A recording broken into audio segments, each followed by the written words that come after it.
zabranjena, da li mogu izbori biti korektni?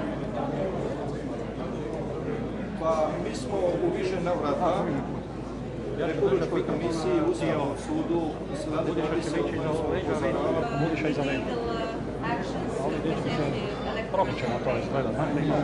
Svi su odgovori bili negativni na naše podneske. I bez obzira na ponekad i nadam se da će u ovom da je bilo. All will go all right and without conflict, even if some places there were even some.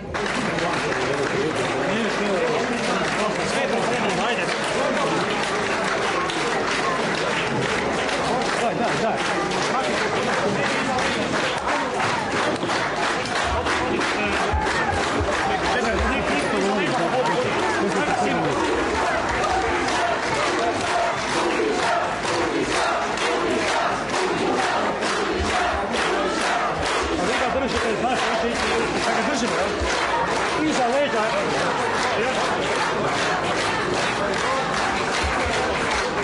Samo tu neka ide za mene. Idemo napred.